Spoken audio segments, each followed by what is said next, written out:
Okay, so today we're here talking with Jonathan about his experience with Supercar's life and how he came up. So Jonathan, tell us a little bit about yourself and where you started from and where you're planning to go. So, born in Texas, 39 years old, married to a beautiful wife, 6 years, and basically grew up in McKinney, graduated in 2000, and I had hopes and aspirations to be an actor, because I was in theater at the time and didn't really know, just like most guys when you graduate high school, you don't really know what you want to do. You want to go to college, you want to go and surf in California or whatever. And I was a lifeguard at the time. My buddy's like, hey man, I want to be an actor too. Let's go out there, get an apartment together, and we'll go surf, and then go to auditions together and do whatever. And I was like, cool. So I moved out there, and he never came. He chickened out. So I started going to a community college there, paying out-of-state tuition. And my dad made a deal with me. He had said, hey, I'll pay for your college. Here, you have X amount of dollars. Once it's out, you're on your own. I was like, okay, cool. And so I got accepted to UNT, University of North Texas, here in the area. And I was going to go there for their jazz music program. But I said, Dad, instead of going there, can I just go to California? He's like, sure. So I went out there, started going to community college, and I was going to a theater school as well at the same time. Well, I ran out of money in 2 years because I was paying out-of-state tuition, cost of living was so expensive, and I was irresponsible with money. So 2 years comes up, I get the call from my dad, hey, this is the last check you're getting, you're on your own. And I was like, yeah, no problem. I was working at Abercrombie and Fitch, making like $6.75 an hour, and I went and found an apartment that didn't do any background check or any sort of application. I met the guy, he's like, oh yeah, and he basically was like, oh yeah, you got light colored skin, you're good, go ahead and you can move in. So I move in there, I load in all of my furniture, go to the store to get some stuff, come back, turn the light on, I'm not kidding you, everything had roaches on it. Like I was over 100, easy. And they all scattered and left. So after that, I went and got those fogger cans, let that sucker fog it out, and I taped all the holes up. I only lived there for about 2 months because I got evicted. Basically, I couldn't make ends meet with a cell phone and food and gas and insurance. I'm making $6.75 an hour at Abercrombie, working 20 hours a week, banging on the door, where's rent? I don't have it, get out. So I gave all my furniture away, and I basically just kept my clothes in the back of my Jeep. I had a little 94 Jeep Wrangler 4-banger with a 5-speed in it. And so basically what I did is I kept my job at Abercrombie, and what I would do is I would sleep in my Jeep in Beverly Hills on a nice street in a big affluent neighborhood in between houses. And I would sleep in there, and if you've ever been to California, it gets really cold at night. So I would sleep in my Jeep at night, super cold, get up in the morning, bottle of water, brush my teeth, go pee in their bushes, and then I would go to work at Abercrombie, and then I would basically, towel off my armpits, brush my teeth, and then the managers there knew I was homeless, so they're like, yeah, dude, just take your shirt off. You can, what's called an RTV, return to vendor, and you can get a new shirt. They're really cool. So did that, and then after a while, I called some friends, hey, you can crash on my couch. And I basically would overstay my welcome. I'd stay on the couch for as long as they're like, dude, you're cramping our style, you're crashing on the couch. So then I would go to another couch. And after a while, I was so depressed and so just lost, because I was like, man, I'm not doing anything. I'm getting some auditions, this and that. I don't know what I want to do. I'm sleeping on my couch. I got no money. I'm broke. I'm eating.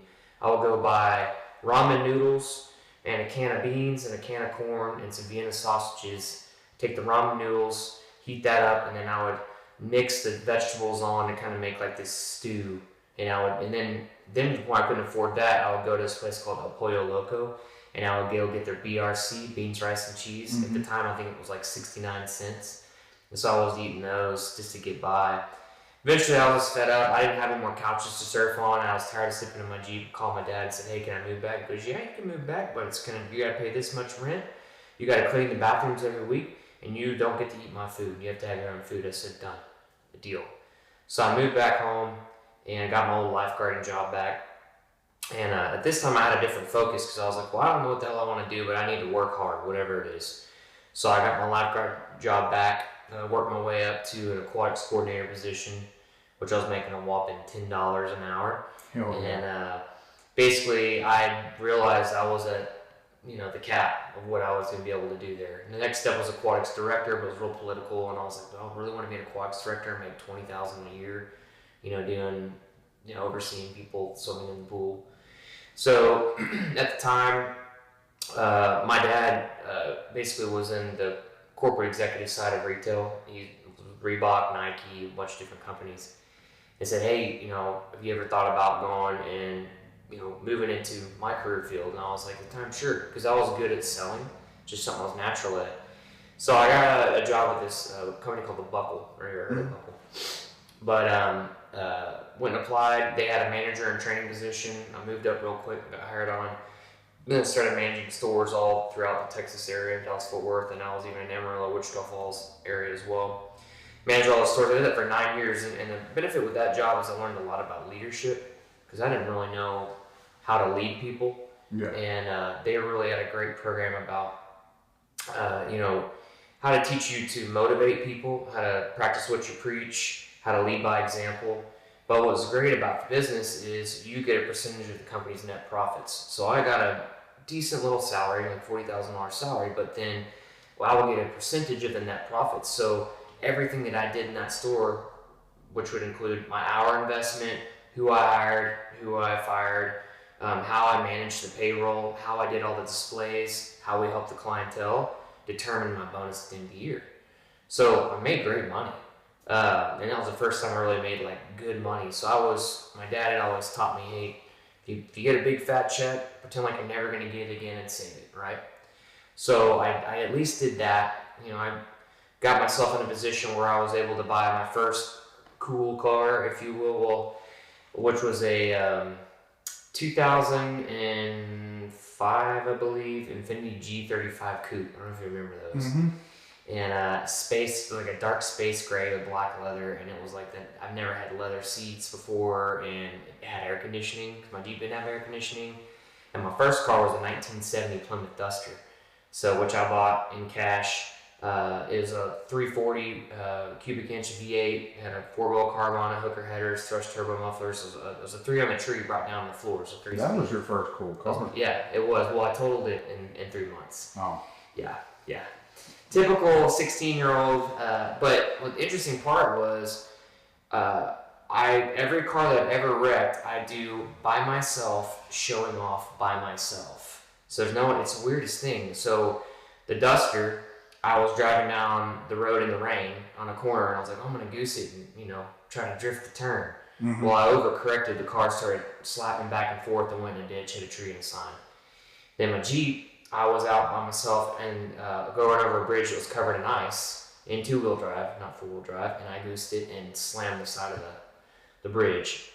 So I learned real quick that rain and ice, I need to be smart and not go out and try to show off in it.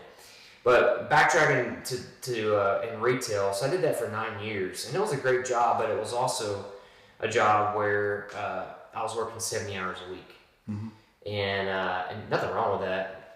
It's interesting now that being a business owner, how many hours I put in now, but I was working 70 hours a week, but I was in a mall with 16-year-olds, didn't really care about nothing, and I just got tired of it, and I had on what you call the golden handcuffs, where I was making 6-figure income, but I had no life. I didn't have Christmas off, Thanksgiving off. I loathed those holidays because those were times where all my friends were with their family or out, partying, having a good time, doing whatever. I'm stuck at the mall, and we're slammed, and it's stressful and chaotic, and people will quit, and right in the middle of holiday season, and I gotta go work extra hours to cover their stuff. So I was just done with it, man. And what was really cool too during that time of being at the Buckle is when I was in Amarillo, Texas, the area manager there said, hey, you should try going to this church out there, and it's a great opportunity for you to meet some people, kind of get connected to the community. And so I was like, awesome, I'm going to go there and I'm going to recruit. It'd be a great place to recruit. There's a bunch of, people there that would be, good, morally ethical people that will whatever. Well, when I went, unknown to me, God had a plan to really transform my life. And when I went to that, I surrendered my life to Jesus Christ, and that's where my life kind of shifted. Because because I was with the Buckle for about probably 4 or 5 years after that point in my life. And then I stepped out in faith and resigned. And when I stepped out in faith and resigned, I was just basically doing contract paint work and stuff like that. And in the midst of that, I really was like, man, I want to own my own company, but I don't know what I want to do. And I was actually going to start a vinyl wrapping business, similar to Wrap Creations. And I did a lot of research on it. I actually wrapped my own car at the time. After my G35, I got a G37S, and I wrapped it matte white. And I did the hood, I did the roof, and I did the trunk. But then after I did those 3 pieces, I'm like, this is really hard. I don't think I want to do this. So I ended up saying, that's not the business model I wanted to do. And so the buddy of mine in my church was like, hey man, we're starting a roofing company. You want to come on? I was like, dude, I don't know anything about roofing. And he was like, you don't even know nothing about roofing, we'll teach you. I was like, hey, he goes, but you're a person when you can sell. I said, yeah, I can sell ice to an Eskimo, man, that's just what I do. He's like, well, come on, let me show you how to do it. So I came on, ended up being their top rep, a great company, learned a lot about the business, and I was like, and I told them up front when they hired me on, I said, look, I want to start my own company, I don't know what I want to do. I was like, I don't know if it's going to be roofing or plumbing or car wraps or whatever, but I said, I'll do that for now, because at the time I didn't have any income. So, worked my butt off, worked really hard, and in the midst of that, I realized, hey, this is something I really love to do. I love to help people. I love to serve people. I get to make my own schedule, and it's an opportunity for me to have, potentially the lifestyle that I want. I wanted to, have some, cool cars and maybe have a house one day and things like that. At the time, I was a single guy. I really wanted to get married, and I knew I was never going to meet a girl if I was working 70 hours a week in a mall. Yeah. And I wouldn't have the availability to take her out to a nice meal because I couldn't afford it or whatever. So fast forward, 4 or 5 years in with them, and things started to shift. They grew a lot, and they changed the pay structure, which didn't really benefit me. So it was a good time to transition out. I got their blessing, and then I stepped out and started my own company. And first year was tough. It's just not as simple as you think. At the first year, I'm by myself. I have no reputation, no tenure. I'm a nobody, and I'm out banging doors. So I was going door to door trying to get business. And people, how long you been in business? A week? A week? Well, Bob's Roofing, 30 years in. Why would I trust you? And I said, well, you're my only customer. You're everything to me. You're just a number to them. And people saw my passion, and they saw how detailed I was, and worked really hard. And fast forward to now, we've got a team of reps, and Bishop's been doing great. God's blessed our company, and had an opportunity now to be able to do some, pursue some passions and hobbies I've always wanted. In the midst of that, I actually bought another duster. So right after the second year of business really had a huge success, and I wanted to get my duster back because I only had it for 3 months after I wrecked it. So they were like, I was like, man, I want to get another one. So I found a really clean, numbers matching, fully restored that was done right. Her shifter, like he had the hood scoop on it that I wanted to get. He had the period correct wheels on it. The exhaust had electronic cutouts on it, electronic dumps. He had all the cool stuff on it. So I bought the car. I had it for a while, and then after owning it, I realized this is not me anymore. It was in high school because I was a big muscle car dork. Like if you could say, hey Jonathan, what cubic inch is the Pontiac GTO and how much horsepower does it have? I knew quarter mile times and all that stuff and all these muscle cars. I was a big Mopar guy though. So Super Bs and the Dusters and the Barracudas and Challengers, Chargers, all that stuff. But I had it for a while, and I was like, man, and plus my wife hated it too. Yeah. That's the thing that I learned real quick with owning these fun cars is if your wife doesn't enjoy it, then it kind of takes the joy out for me. Because I like to go out and hang out with the guys and go rip around and have some fun, but I also like to have her enjoy it as well. And if she doesn't like smelling like exhaust, there's no air conditioning, she doesn't feel safe, and it's not fun, then she doesn't really enjoy it. And I actually have a great wife because she likes to go fast. Yeah. So that car to her just made a bunch of noise and didn't go anywhere, which is the truth. Those things are just slow compared to what we have now. So I had that car for a while, and then I always wanted an import, but I never had one, and I got a 1995 Honda Civic hatchback, the EG, the little egg-looking car, and I found it up in Phoenix, not Phoenix. It was in Arizona. I don't know if it wasn't Phoenix, though. But I found it up there, and the guy had just poured his checkbook into it, and he probably had 30, 40 grand in it, fully built motor, had stripped it down all the way to the body, media blasted, painted it. I had it slammed on, some roto slipstream wheels on it, but fully built motor, single turbo, 400 wheel on just pump, but on E85 700 wheel, full kill. And that car was nutty. Hood exit. At night when you're going, flames are coming out of the hood and stuff. Just a phenomenal car.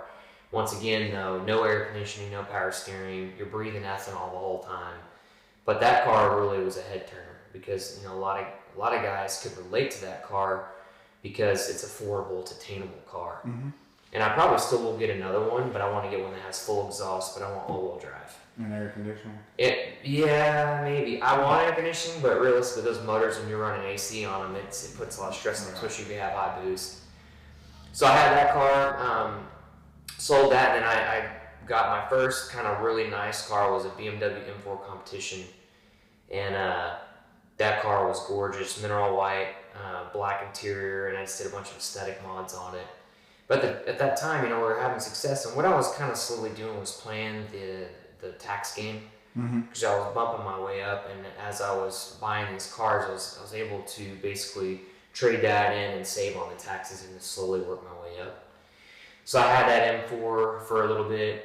I leased that one actually, and then I ended up swapping the lease out, and I went into a Nissan GTR. I think it was an 18 GTR, and then I did a full stage 2 on that, so intakes, fuel pumps, injectors, Ecutech tune by Tim Bailey.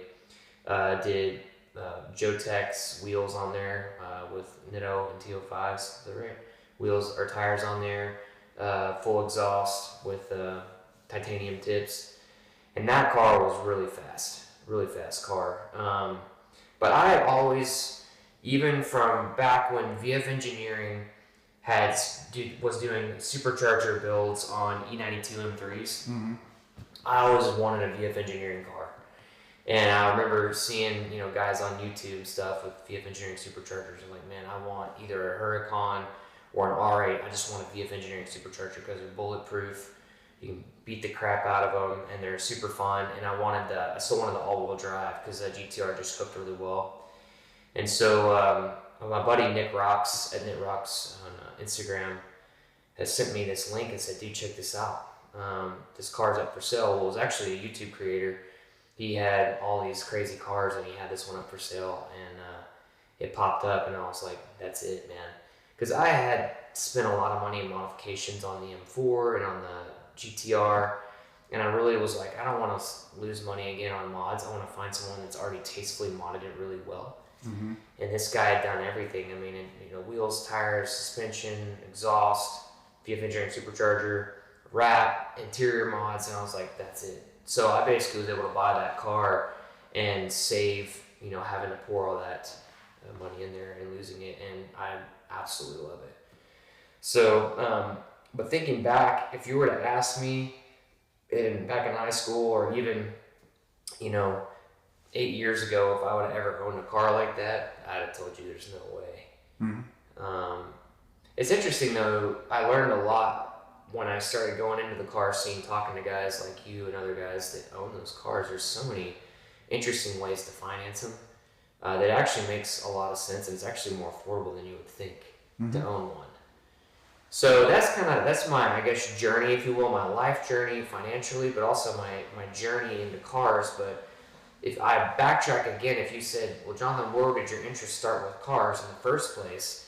I grew up in a family where we didn't sit around and watch football, baseball, or sports. We watched car racing. My dad used to watch 24-hour Le Mans on TV. We would watch NHRA drag racing. Every weekend we would have car racing on, and we'd sit around and watch that. And then when we weren't watching car racing, we would be going to car shows.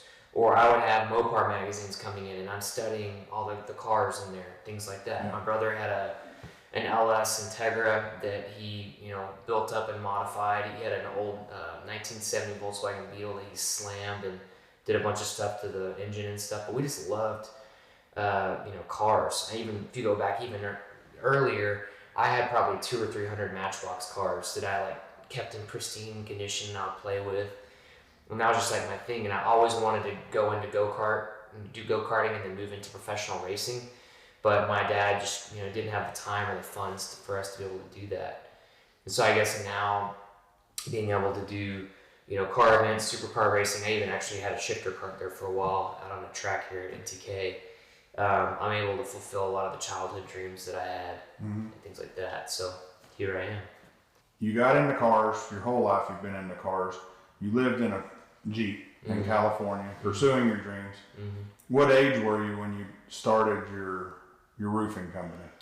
We've been in business for about 5 years now. I'm 38, so what is that? So 33? 33 years old. 33. Something we've been finding over and over is talking to many people.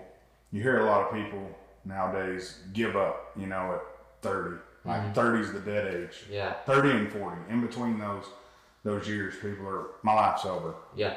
And then you got people like John at Rap Creations who's starting his business at 50. Yeah. You got, I brought this up to John yesterday, if you ever read how KFC started and read the story behind KFC, I think he was 60, 65 years old when he started. Selling chicken door to door, believe it or not. So something a lot of people ask me about is how do you get supercars? And we're going to, again, interview a banker who can explain getting into supercars, what it is. And John had a good deal, and you brought it up too. There's stepping stones to get a supercar. You can't just be super rich, go in and say, hey, I'm a multi-millionaire. I want to finance this car. Okay, show us where you financed a $200,000 car before. Well, I haven't. Yeah. Well, you're not going to today. Unless you're going to put up collateral of equal amount, you're not going to. Right. So there's all kinds of, like you said, trick steps and all that. So what drove you to want a supercar? Because you went from muscle cars, and there's a big transition from a muscle car to a supercar, but you kind of did it right because the sound of what you went from to the car you're in now, those are the peak sounds till you get, V12 and all that. But what drove you to go from muscle car to supercar?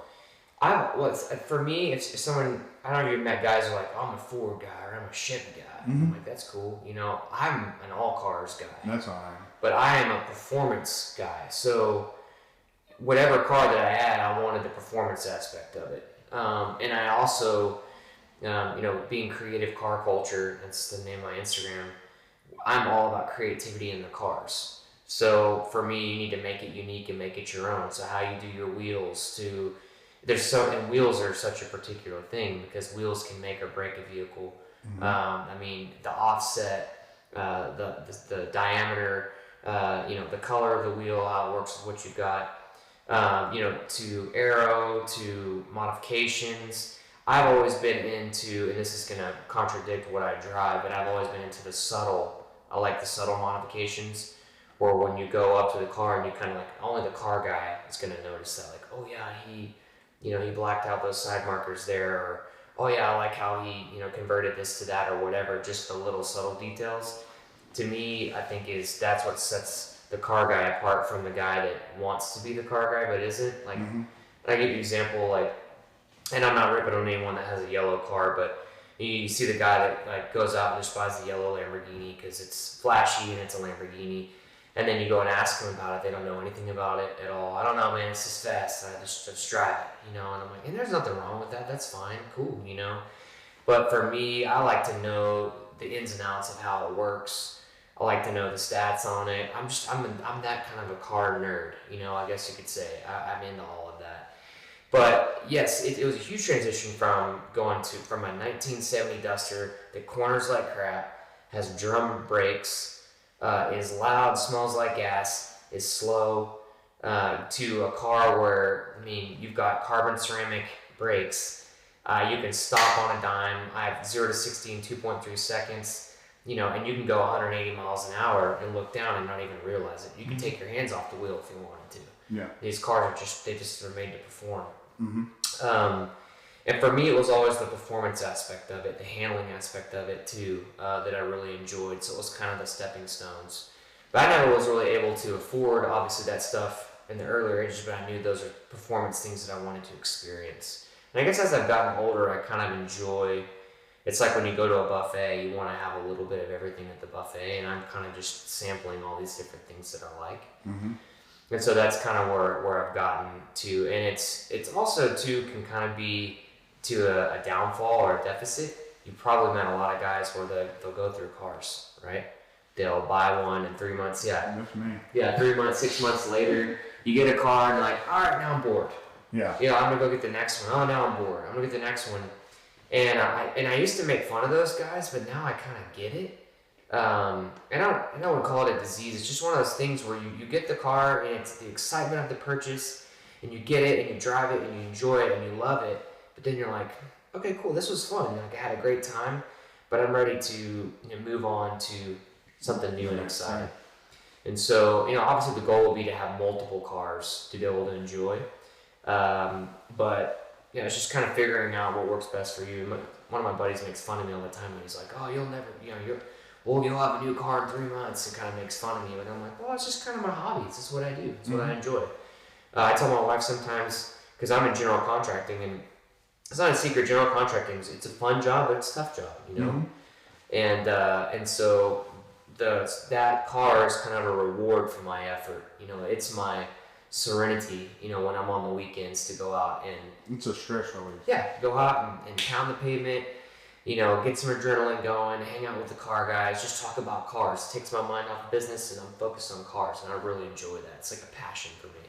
One thing about your car, because you said some people aren't going to see it as the subtle mods, but there are mods on there that some people aren't going to realize what are done.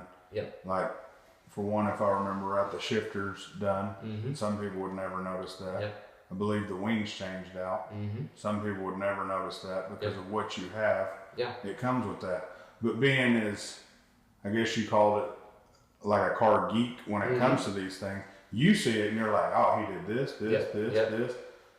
The common person sees it and they're like, oh man, that's a cool wrap. Yeah. They don't realize. Like, oh look, it's got a spoiler. I was like, no, that's a Vorsteiner carbon wing on there. There's actual work that went into that, and if you've ever taken a spoiler off of a R8, you'd almost rather get kicked in the balls than do that. There's a lot of tasteful mods done to that car that most people won't realize what it is until you get a car enthusiast and they're like, oh my God, he did this, and they can start just checking off boxes of all the things you did to the car. And it's just nuts. Like I told you the other day at the car meet, I was intimidated to ever ask you anything about that car because I was like, this guy's got, 150 grand inside of a car that was 200 grand.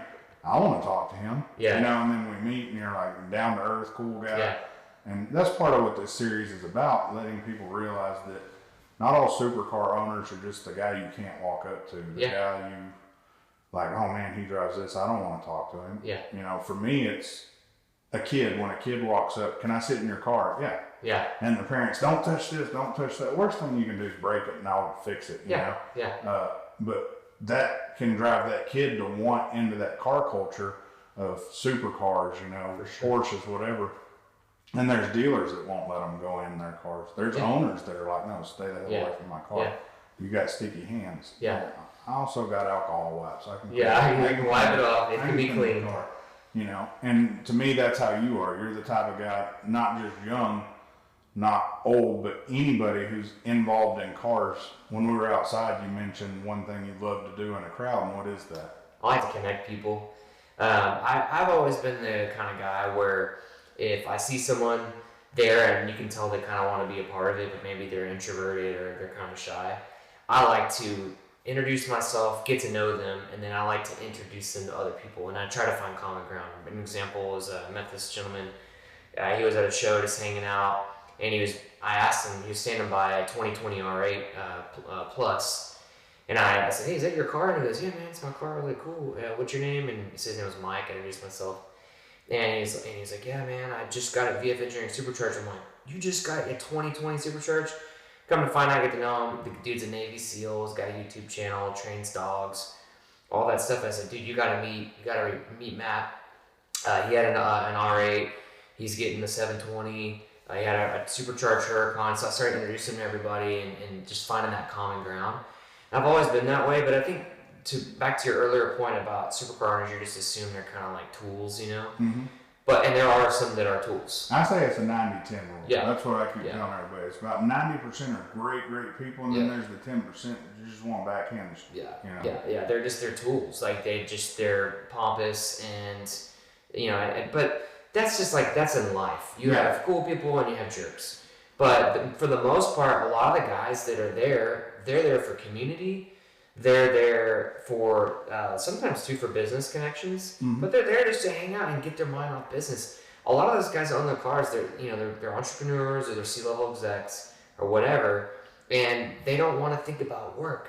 They want to have fun and hang out with guys and talk cars and talk life and just enjoy, you know, being outside and doing something different and doing that. And it's cool too because you get to know people, get to know their life story. I mean, I don't know, I forget how you and I met, but I mean, here we are, you're at my house hanging out, we've become, you know, good buddies and stuff like that. You've helped me a lot out with stuff online, introducing me to some of your finance bankers, introducing me to other connections that you have. So it's been, to me, I've really enjoyed it a lot. I enjoy the community aspect of it. And I've learned that a lot of people, even like yourself, like, hey dude, here's the keys whenever you want to go drive it, man, go for it. You know, my buddy Troy, he lives over here close by to me. He just got a Huracan Evo, and JP just did a VF Engineering Supercharger. I don't know if you saw on the Instagram story. But the guy's owned some of the craziest cars ever. And he's like, yeah, man, anytime you want to drive, just come on over. Right, and this dude owned a Carrera GT. He had Saul Mondrian's Carrera GT, the pink one. He's owned two 720S's. He had a performance and a luxury. He's had every Lambo, every Ferrari. I think he has an F12 right now, and he's a big BMW dork too, like me. So it's interesting what you learn. Mm-hmm. So yeah, it's a different culture. And doing research, I like to research things. I'm a dork. To help with the YouTube channel, I watch tons of YouTube, from cars to comedy to politics. Just there's some stuff I don't want to touch. There's some stuff that, oh man, we can incorporate that.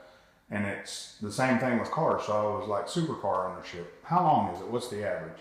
Believe it or not, 6 months. Okay, that makes sense though. Yeah, it's 6 months. So, and if you look at, and I talked about this in another interview, you see a supercar and it has 4 owners and it's a year and a half old. And to me, that's not worrisome because I know the average and I know how most of them take care. I'm like, okay. But you see a Chevrolet 1500 with 4 owners in a year and a half, and you're like, oh, hell no. Yeah, you would never buy it. I don't know what's happened to this car. You know? Was it a plumbing truck, you know, this or that? So it's a different world, but it's an intimidating world, but it's fun. It's different. I came from car shows and SEMA and stuff like that where you see people and they're intimidated by people that are in that scene. Yeah. And it comes down to when you drop your intimidations and you walk out and you just start talking to people. How me and you talk, I seen your car, and one day I was like, on Instagram, I messaged you, hey man, how's that VF Supercharger? I'm thinking of doing it. And then you just gave me a wealth of information. Yeah. I was like, holy crap. And then I lost my R8, and then I was like, well, hell, I'm going to do what he did, and I'm going to find me a VF Engineering car. And I did, and I loved it for 3 or 4 months, and then I actually took it further than 100 miles and my back hurt. So I got rid of that car. And then the 720's just been a blessing, been super fun. Yeah. But like I said, everything about you, so to hear you go from living in a Jeep to your butler here is super nice. I'm just kidding. No butler. Jonathan's doing very well for himself, but it's hard work, dedication, and not just, you know, give me my money. You know, it was, you busted your butt. And the common correlation we're finding, and you talked about it outside, is most supercar, exotic car owners, entrepreneurs, people who are construction workers. You own a roofing company, I own a plumbing company.